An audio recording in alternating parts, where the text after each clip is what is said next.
Okay, this is an important topic. What are the most common ways that different organizations get compromised? Now we can go in history and take a look at different types of the attacks that occurred on some larger companies and analyze the attacks like that. And we will do something similar towards the end of the course. But right now, I want to discuss most common types of the attacks.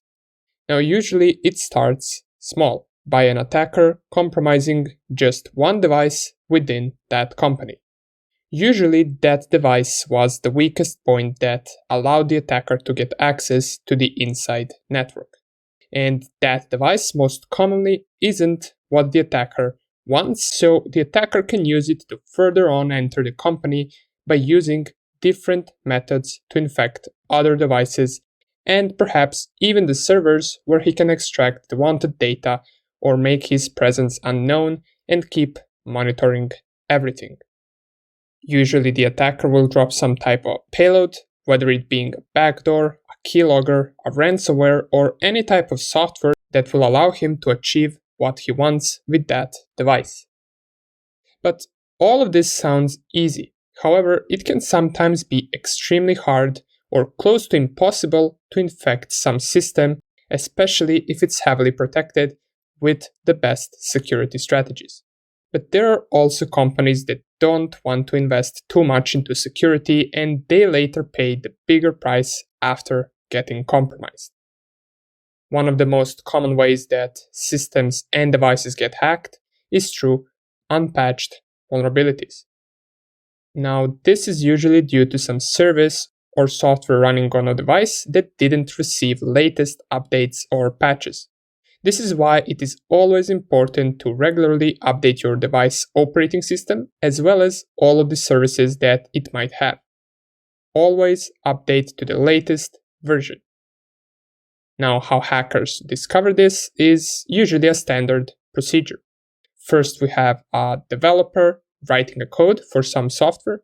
The developer might not pay that much attention to security details, so when the attacker looks through the same software, whether by reverse engineering it, or by disassembling it, or simply by just checking the code of the software if it is open source.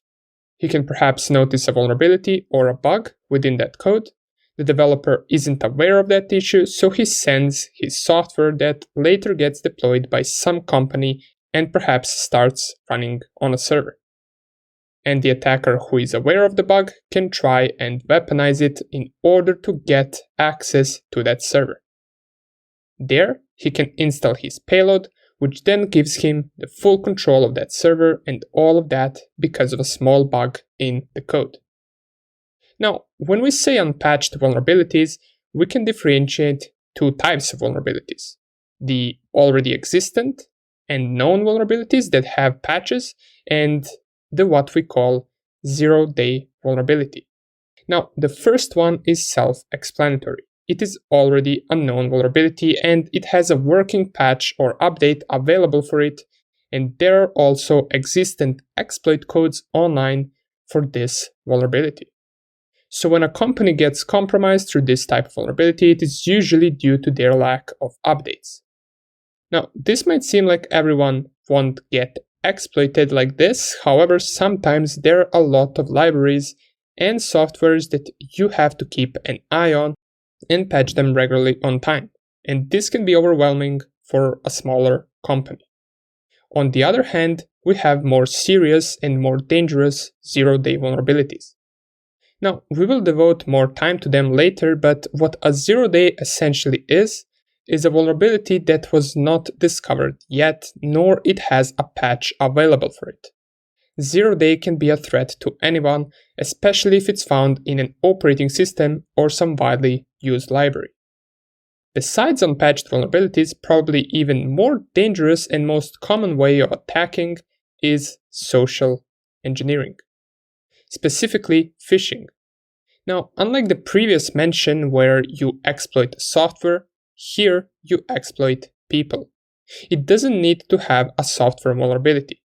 It is essentially tricking people into doing something that they shouldn't be doing. Let's say an employee logs into the company's server every day for work. He uses his username and password in order to do so, and he visits the login page on that server to provide his credentials.